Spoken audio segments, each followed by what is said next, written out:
ഭരണകേന്ദ്രങ്ങളെ നിരന്തരം പിടിച്ചുകുലുക്കിയ VS എന്ന സമരജീവിതത്തിന് വിട നൽകി തലസ്ഥാന നഗരം. ദർബാർ ഹാളിൽ പൊതുദർശനത്തിന് വെച്ച ഭൗതിക ശരീരത്തിൽ അന്ത്യാഭിവാദ്യം അർപ്പിക്കാനെത്തിയത് VSന്റെ നിത്യസഖ്യകക്ഷിയായ സാധാരണ മനുഷ്യർ. വിലാപയാത്ര ഇനി പുന്നപ്രവേല രക്തസാക്ഷികളുടെ സ്മൃതി കുടീരത്തിലേക്ക്. VSന്റെ വിപ്ലവ വീര്യം പോലെ ആളിക്കത്തുന്ന അഗ്നിനാളങ്ങൾ നാളെ ആ വലിയ കമ്മ്യൂണിസ്റ്റിനെ ഏറ്റുവാങ്ങും. VS എന്നാൽ ശരി എന്ന പര്യായമായി മാറിയ കേരളം അതിന് സാക്ഷിയാകും. VS ബാക്കി വയ്ക്കുന്നത് എന്താണ്? സ്പെഷ്യൽ എഡിഷൻ എടുത്ത 1.5 മണിക്കൂർ VSനെ വിലയിരുത്തുകയാണ്. നമുക്കൊപ്പം ചേരുന്നത് രാഷ്ട്രീയ നിരീക്ഷകരായ KC Umesh Babu, NP Chekkutty, NM Pearson, NV Balakrishnan എന്നിവരാണ്. 8 മണിയോടെ CP ജോണും ഈ ചർച്ചയുടെ ഭാഗമാകും. ആദ്യം ശ്രീ KC ഉമേഷ് ബാബു, VS എന്ത് ഓർമ്മിപ്പിച്ചുകൊണ്ടാണ് പിൻവാങ്ങുന്നത്?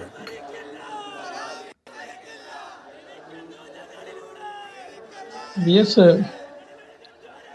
അനീതികളെ ചെറുക്കുന്നില്ലെങ്കിൽ ഒരു ജനത ഇപ്പോഴെങ്ങനെയാണോ അത് കടന്നു പോകുന്നത് അതേ അനീതികളിലൂടെയും ഒരു പക്ഷേ ഭരണകൂട നിരുത്തരവാദിത്തങ്ങളിലൂടെയും കടന്നു പോകും എന്ന ഓർമ്മയാണ് VS നൽകി പിൻവാങ്ങുന്നത്.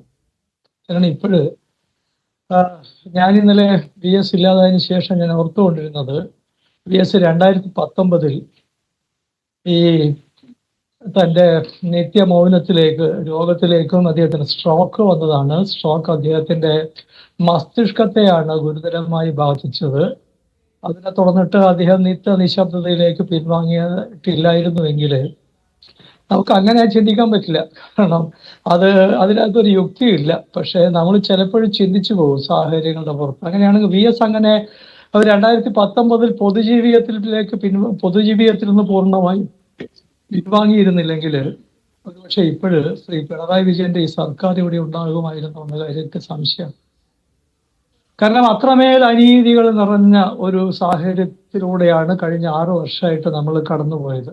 VS മൗനത്തിലേക്ക് പോയതിനു ശേഷമാണ് ഈ കള്ളക്കടത്ത് കേസുകളുടെ, സ്വർണം കളത്തിന്റെ, ഡോളർ കടത്തിന്റെ ഇത്തരം സംഭ്രമജനകമായ കഥകളും വാസ്തവങ്ങളും, അത് വാസ്തവമാണെന്ന് വിചാരിക്കേണ്ടി വരും. എന്തുകൊണ്ടെന്ന് ചോദിച്ചു കഴിഞ്ഞാല് ഈ പറയുന്ന കഴിഞ്ഞ മാസം തിരുവനന്തപുരത്ത് വന്ന കേന്ദ്ര ആഭ്യന്തര വകുപ്പ് മന്ത്രിയും ഈ കള്ളക്കടത്തിനെ കുറിച്ച് സൂചിപ്പിക്കുന്നുണ്ട്.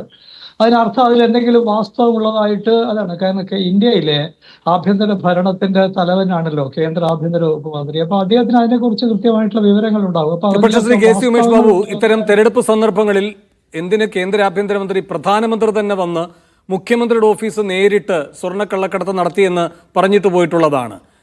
അത് ED ഇത്രയും രാഷ്ട്രീയമായി ദുരുപയോഗം ചെയ്യുന്ന ഒരു ഭരണ സംവിധാനം ഒരു പ്രസ്താവനയിൽ ഒതുക്കുമ്പോൾ ഒരർത്ഥത്തിൽ ആ ആരോപണങ്ങളുടെ വിശ്വാസ്യത തന്നെയല്ലേ ചോദ്യം ചെയ്യപ്പെടുന്നത്? ഞാൻ പറഞ്ഞു വരുന്നത് ഇതൊക്കെ അന്തരീക്ഷത്തിലുണ്ട് എന്ന് വിശ്വസിക്കേണ്ടി വരും. ഇതിനകത്തൊക്കെ ചില വാസ്തവങ്ങളുണ്ട്. കാരണം ഈ സംഘപരിവാരവും അത് ഈ കഴിഞ്ഞ കുറച്ച് ദിവസങ്ങൾ മുമ്പേ തന്നെ ഞാൻ പലതവണ മറ്റു ചാനലുകളിലൊക്കെ ചർച്ച ചെയ്ത കാര്യമാണ്. കേരളത്തിൽ നടന്നുകൊണ്ടിരിക്കുന്ന രാഷ്ട്രീയ നിയമനങ്ങൾ അതെങ്ങനെയാണ് സാക്ഷാൽ പിണറായി വിജയന്റെ തന്നെ കാർമ്മികത്വത്തിൽ ഇന്റലിജൻസ് ബ്യൂറോയിലെ 2ാം സ്ഥാനക്കാരനും കേന്ദ്ര ഭരണത്തിന്റെ വിശ്വസ്തനും ഒരു കാലത്ത് CPM ഒന്നടങ്കം കൊലയാളി എന്ന് വിളിച്ച എങ്ങനെയാണ് കേരളത്തിന്റെ DGP പദവിയിൽ അവരോധിക്കപ്പെട്ടത് എന്നതിന്റെ രാഷ്ട്രീയം. ഇപ്പൊ ഏറ്റവും ഒടുവില് ഈ പറയുന്ന ഗവർണർ വരുമ്പോൾ ഗവർണർ മാത്രമല്ല വന്നത്, ഗവർണർ ഒരു ഭാരതാംബയും ഒരു ഭൂപടവുമായിട്ടാണ് വന്നത്. അതിനോട് രാജിയായി പരസ്പരം ഷാളുകൾ അണിയിച്ചിട്ടൊക്കെ എങ്ങനെയാണ് ഗവർണറുമായിട്ട് ഒത്തുതീർപ്പിലെത്തുന്നത്, ഇതിന്റെ അസംതൃപ്തിയൊക്കെ എങ്ങനെയാണ് ഉന്നത വിദ്യാഭ്യാസ കൗൺസിൽ ചെയർമാന്റെ ലേഖനവും മറ്റുമായിട്ട് പുറത്തു വരുന്നതിന്റെ ഒക്കെ വിചിത്രമായ കാഴ്ചയുണ്ട്. ഈ കാഴ്ചയുടെ മധ്യത്തിൽ VS ഉണ്ടായിരുന്നു എന്ന് നമ്മൾ ആലോചിക്കുകയാണെങ്കിൽ അദ്ദേഹത്തിന്റെ പതിറ്റാണ്ടുകളിലെ രാഷ്ട്രീയ ജീവിതവും പൊതുജീവിതത്തിലെ നിലപാടും അറിയുമ്പോൾ അദ്ദേഹത്തിനോട് രാജിയാവാൻ ഒരു സാധ്യതയില്ല. കാരണം നമുക്ക് VSനെ കുറിച്ച് പലതരം വിമർശനങ്ങൾ ആളുകൾ ഉന്നയിക്കാറുണ്ട്. പക്ഷെ അദ്ദേഹം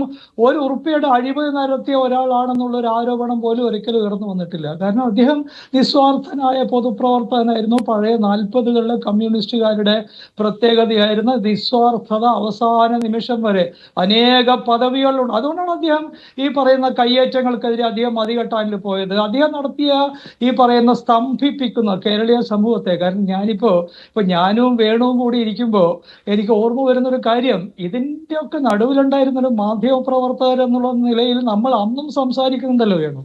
അക്കാലത്തും നമ്മളിങ്ങനെ കണ്ടുമുട്ടുന്നുണ്ട്. അന്ന് മിക്കവാറും വി എസിന്റെ നിലപാടുകൾ വലിയ തോതിൽ ഏറ്റെടുത്തിട്ടുണ്ടായിരുന്ന കേരളത്തിലെ മാധ്യമപ്രവർത്തകരുടെ കൂട്ടത്തിൽ ഒരാളായിരുന്നു വേണു എന്ന് എനിക്ക് ഇപ്പോഴും ഓർക്കാൻ കഴിയും. അപ്പൊ അതുകൊണ്ട് നമ്മൾ അന്നും കണ്ടുമുട്ടുകയും സംസാരിക്കുകയും ചെയ്തിട്ടുണ്ട്. വി എസ് എല്ലാ സ്ഥാപിത താല്പര്യങ്ങളെയും പ്രമാണി വർഗം എന്ന് വിളിച്ചിട്ട് കടന്നാക്രമിക്കാൻ വി എസിന് കരുത്തുണ്ടായത് എന്തുകൊണ്ടാണ്? അദ്ദേഹം ഈ പറയുന്ന അഴിമതി പോയിട്ട് അതിന്റെ നിഴലിൽ പോയിട്ട് ഒരു പ്രമാണിയായിട്ടും അദ്ദേഹത്തിന് ഒരു ബന്ധവും ഉണ്ടായിരുന്നില്ല. അതാണ് കാരണം. ഇന്നിപ്പോഴും ആരോ ഒരാള് CPM-കാരിയായ ഒരാള് സൂര്യനെല്ലി പെൺകുട്ടിയെ കാണാൻ പോയിട്ട് കുറച്ച് പണം കൊടുത്ത് തിരിച്ചു വരുമ്പോ അത് വാങ്ങാൻ ആ വീട്ടുകാർ മടിച്ചപ്പോ വി എസ് പറഞ്ഞ കാര്യം അവർ രേഖപ്പെടുത്തിയിട്ടുണ്ട്. ഇതൊരു മുത്തശ്ശൻ പെൻഷൻ കിട്ടിയ പണത്തിൽ നിന്ന് സ്വരൂപിച്ച് വെച്ചതാണ് മോൾക്ക് തരാൻ വേണ്ടിയിട്ടെന്നാണ് പറയുന്നത്. ഇങ്ങനെ പറയാൻ ആർജവമുള്ള ഏത് രാഷ്ട്രീയ നേതാവുണ്ട് നമ്മുടെ നടുവിൽ ഇപ്പോൾ കേരളത്തിൽ? ആളുകളൊക്കെ പണം കൊടുക്കുന്നുണ്ടാവും. ഇത് എന്റെ പെൻഷൻ കാശാണെന്ന് പറഞ്ഞിട്ട് എടുത്തു കൊടുക്കാൻ തന്റെ ഇടമുള്ള എത്ര പേരുണ്ട് കേരളത്തില്? അപ്പൊ അതുകൊണ്ട് അല്ലെ ഞാൻ പറഞ്ഞു വരുന്നത്, അതുകൊണ്ട് ഒരുപക്ഷെ വി എസ് സക്രിയമായിട്ട് നമ്മുടെ നടുവിൽ ഉണ്ടായിരുന്നെങ്കിൽ പിണറായിയുടെ ഭരണം പോലും നിലവിലുണ്ടാകുന്നില്ല എന്ന് കരുതാനാണ് ഞാൻ ന്യായങ്ങൾ കാണുന്നത്. കാരണം അദ്ദേഹത്തിന്റെ പരിണാമം അങ്ങനെയാണ്. കാരണം വി എസിനെ നോക്കൂ, നമ്മൾ വി എസിന് 2 ഘട്ടങ്ങളുണ്ട്. വി എസിന്റെ രാഷ്ട്രീയ ജീവിതം എടുത്താല് അത് ഒരു ഘട്ടം 1996 തെരഞ്ഞെടുപ്പിൽ അവസാനിച്ചതാണെന്നാണ് ഞാൻ കണ്ടിട്ടുള്ളത്. 96 വി എസ് 91-96 പ്രതിപക്ഷ നേതാവാണ് വി എസ്.